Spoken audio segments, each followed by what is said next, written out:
ഇപ്പോൾ സമയം 9 മണിയായിട്ടുണ്ട്. ഇന്ന് നല്ല ക്ലിയർ ആകാശം കേട്ടോ. നമുക്കിന്ന് മൊബൈലിൽ ഗൂഗിൾ ക്യാമറ യൂസ് ചെയ്ത് കുറച്ച് നക്ഷത്രങ്ങളുടെ ഫോട്ടോസ് ഒക്കെ എടുത്താലോ. നമുക്കറിയാം നോർമലി ഗൂഗിൾ ക്യാമറ വരുന്നത് പിക്സൽ ഫോണുകളാണ്. പക്ഷെ നമ്മുടെ ഏത് ഫോണാണെങ്കിലും അതിൽ ഗൂഗിൾ ക്യാമറ ഇൻസ്റ്റാൾ ചെയ്യാൻ പറ്റും കേട്ടോ. ഞാൻ ഇവിടെ ഉപയോഗിക്കുന്ന ആൻഡ്രോയിഡ് റിയൽമി 7 ആട്ടോ. അതുകൊണ്ട് തന്നെ റിയൽമി 7 വേണ്ടി ഡിസൈൻ ചെയ്ത ഗൂഗിൾ ക്യാമറ ഞാൻ സെപ്പറേറ്റ് ഇൻസ്റ്റാൾ ചെയ്തിട്ടുണ്ട്. എങ്കിലേ അത് നന്നായിട്ട് വർക്ക് ചെയ്യുള്ളൂ. അപ്പോൾ നിങ്ങൾ ചെയ്യേണ്ടത് നിങ്ങളുടെ ഫോണിന് വേണ്ടി ഡിസൈൻ ചെയ്ത ഗൂഗിൾ ക്യാമറ ആയിട്ട് ഇൻസ്റ്റാൾ ചെയ്യേണ്ടേ. ഇപ്പോൾ റിയൽമി 8 ആണെങ്കിൽ റിയൽമി 8 ന് വേണ്ടി ഡിസൈൻ ചെയ്ത ഗൂഗിൾ ക്യാമറ ഞാൻ ലാസ്റ്റ് കാണിച്ചു തരാം എങ്ങനെയാണ് കറക്റ്റ് ഗൂഗിൾ ക്യാമറ ഇൻസ്റ്റാൾ ചെയ്യേണ്ടത് കേട്ടോ. അപ്പോൾ ഫോൺ ട്രൈപോഡിൽ ഹോൾഡ് ചെയ്തിട്ടുണ്ട്. ഈ തെങ്ങിന്റെ ബാക്കിൽ ഇപ്പോൾ ഒരേ കോൺസ്റ്റലേഷൻ ഉണ്ട്. അപ്പോൾ നമുക്ക് അതിന്റെ ഫോട്ടോ എടുക്കാം. ഗൂഗിൾ ക്യാമറയിൽ പ്രത്യേകിച്ച് ഒരു സെറ്റിംഗ്സ് അഡ്ജസ്റ്റ് ചെയ്യേണ്ട ആവശ്യമില്ല കേട്ടോ. അതായത് ISOയും ഷട്ടർ സ്പീഡും മാനുവൽ വെക്കണ്ട. ഇവിടെ ഓട്ടോമാറ്റിക് ആയിട്ട് എല്ലാം സെറ്റ് ചെയ്തോളൂ. അപ്പോൾ ഇതാട്ടോ ഗൂഗിൾ ക്യാമറയുടെ ഇന്റർഫേസ്. രാത്രി ആയതുകൊണ്ട് തന്നെ ട്രൈ നൈറ്റ് സൈറ്റ് ഓപ്ഷൻ ചോദിക്കുന്നുണ്ട്. ശേഷം നമ്മൾ നൈറ്റ് സൈറ്റ് മോഡിലേക്ക് സ്വിച്ച് ചെയ്യുന്നുണ്ട്. ഈ മുകളിൽ കാണുന്ന 6 ഓപ്ഷൻ ക്ലിക്ക് ചെയ്യുമ്പോഴത്തേക്കും കുറച്ച് ഓപ്ഷൻസ് ചോദിക്കുവേ. ശേഷം ആസ്ട്രോ ഫോട്ടോഗ്രാഫി മോഡ് ഓൺ ചെയ്യുവേ. ടൈമറും സെറ്റ് ചെയ്യുന്നുണ്ട്. ഫോട്ടോയുടെ റേഷ്യോ 16:9. ഇനി നമ്മൾ ഫോട്ടോ ക്ലിക്ക് ചെയ്തിട്ട് വെയിറ്റ് ചെയ്യുക. ഒരു 15 സെക്കൻഡ് കഴിയുമ്പോഴത്തേക്കും നമുക്ക് പ്രിവ്യൂ കാണിച്ചു തുടങ്ങുവേ. ഇനി നിങ്ങൾ ഈ ടൈമർ തീരുന്ന വരെ വെയിറ്റ് ചെയ്തില്ലെങ്കിലും പ്രിവ്യൂ കാണിച്ചു തുടങ്ങുമ്പോഴത്തേക്ക് നിങ്ങൾക്ക് ക്യാൻസൽ ചെയ്യാൻ പറ്റും കേട്ടോ. അങ്ങനെ ക്യാൻസൽ ചെയ്യുമ്പോഴത്തേക്കും ഫോട്ടോ സേവ് ആയിക്കോളൂ. ഞാനിവിടെ 2 മിനിറ്റ് 59 സെക്കൻഡ് ലെഫ്റ്റ് ഉള്ളപ്പോഴത്തേക്ക് ഞാൻ ഫോട്ടോ ക്യാൻസൽ ചെയ്യുന്നുണ്ട്. ഇനി ഫോട്ടോ ചെക്ക് ചെയ്യുമ്പോഴത്തേക്ക് നമുക്ക് മനസ്സിലാവും നല്ല റിസൾട്ട് ഉണ്ട് കേട്ടോ. ഇവിടെ ഓറിയോൺ നെബുലൊക്കെ നല്ല ക്ലിയർ ആയിട്ട് കാണാൻ പറ്റുന്നുണ്ട്. ഇവിടെ താഴെ കണ്ട ഒരു സ്ട്രീറ്റ് ലൈൻ ഞാൻ ഫോട്ടോ എടുത്ത ഫ്രെയിമിലൂടെ ഒരു എയർപ്ലെയിൻ പാസ് ചെയ്താണ് കാണുന്നത്. നിങ്ങൾ ഈ ടൈമർ തീരുന്ന വരെ ഫുള്ള് വെയിറ്റ് ചെയ്യുവാണെങ്കിൽ നിങ്ങൾക്ക് കുറച്ചും കൂടെ നല്ല റിസൾട്ട് കിട്ടുവേ. ഇവിടെ കണ്ട വേറൊരു എയർപ്ലെയിനോട് കയറി വരുന്നുണ്ട്. ഇൻബിൽഡ് ആയിട്ട് ഓട്ടോ സ്റ്റാക്കിംഗ് ഉള്ളതുകൊണ്ട് തന്നെ നമുക്ക്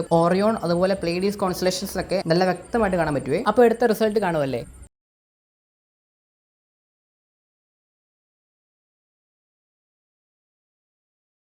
ഇനി ഗൂഗിൾ ക്യാമറ ഇൻസ്റ്റാൾ ചെയ്യാനായിട്ട് ഗൂഗിളിൽ പോയിട്ട് ഗൂഗിൾ ക്യാമറ ഫോർ റിയൽമി 7 അല്ലെങ്കിൽ നിങ്ങളുടെ ഫോണിന്റെ പേര് സെർച്ച് ചെയ്യും. അപ്പോൾ ഒരുപാട് വെബ്സൈറ്റിൽ പല ഡെവലപ്പേഴ്സ് ഡെവലപ്പ് ചെയ്ത ഗൂഗിൾ ക്യാമറസ് കാണാൻ പറ്റും കേട്ടോ. ഇതിന്റെ അകത്ത് ഏതെങ്കിലും സൈറ്റ് യൂസ് ചെയ്ത് നിങ്ങൾക്ക് നിങ്ങളുടെ ഫോണിന് വേണ്ടി ഡിസൈൻ ചെയ്ത ഗൂഗിൾ ക്യാമറ ഇൻസ്റ്റാൾ ചെയ്യാവേ. പിന്നെ ഒരു കാര്യം ശ്രദ്ധിക്കുക, നമ്മൾ ഇൻസ്റ്റാൾ ചെയ്യുന്ന ഗൂഗിൾ ക്യാമറ ചിലപ്പോൾ പ്രോപ്പറായിട്ട് വർക്ക് ചെയ്തെന്ന് വരത്തില്ല. അതുകൊണ്ട് തന്നെ അങ്ങനെ വർക്ക് ചെയ്തില്ലെങ്കിൽ നിങ്ങൾ വേറൊരു സൈറ്റ് യൂസ് ചെയ്തിട്ട് വേറൊരു ഗൂഗിൾ ക്യാമറ ട്രൈ ചെയ്യുക. അപ്പോൾ നിങ്ങളും ചെക്ക് ചെയ്യുക നിങ്ങളുടെ ഫോണിൽ ഗൂഗിൾ ക്യാമറ ആണോ അല്ലെങ്കിൽ നിങ്ങളുടെ സ്റ്റോക്ക് ക്യാമറ ആണോ കുറച്ചും കൂടെ ബെറ്റർ എന്ന് കേട്ടോ. എനിക്ക് പേഴ്സണലി കുറച്ചും കൂടെ നല്ല റിസൾട്ട് ഗൂഗിൾ ക്യാമറ യൂസ് ചെയ്യുമ്പോൾ കിട്ടുന്നുണ്ട്.